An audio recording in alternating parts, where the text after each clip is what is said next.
Le fils de l'écrivain Paul Auster inculpé après la mort de son bébé par overdose. Le décès est survenu le 1er novembre 2021. Daniel Auster a été arrêté ce vendredi et se voit reprocher des faits de négligence et d'homicide involontaire. 5 mois après le drame, le fils du célèbre romancier américain Paul Auster a été arrêté vendredi et inculpé d'homicide involontaire et par négligence suite au décès par overdose de sa fille âgée de 10 mois. Daniel Auster, 44 ans, avait la garde de sa fille Ruby le 1er novembre dans sa maison de Brooklyn lorsque les secours ont été appelés et le bébé retrouvé inconscient.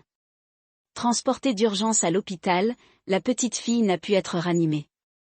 Le bureau du médecin légiste en chef a conclu que le décès était dû à une intoxication aiguë en raison des effets combinés du fentanyl et de l'héroïne, a indiqué la police. L'incident a été considéré comme un homicide après concertation avec le bureau du procureur de district, a ajouté la police, précisant que Daniel Auster avait été arrêté et inculpé d'homicide involontaire et d'homicide par négligence criminelle. On ignore comment l'enfant a ingéré de telles substances.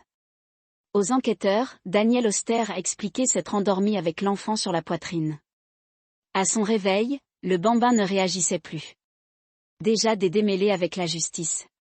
Daniel Auster avait déjà eu des démêlés avec la police en 1996 quand André-Angèle Melandé, un trafiquant de drogue new-yorkais, avait été assassiné.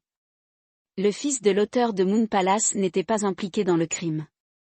Il avait plaidé coupable de vol et avait reconnu avoir dérobé $3000 au défunt. Daniel avait été condamné à une peine de sursis avec mise à l'épreuve.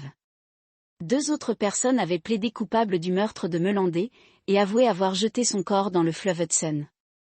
Paul Auster est l'un des écrivains américains contemporains les plus renommés, auteur notamment de la trilogie new-yorkaise. Dans son roman La Nuit de l'Oracle, paru en 2003, le narrateur est un écrivain dont le fils est un toxicomane. Contacté par des journalistes, le roman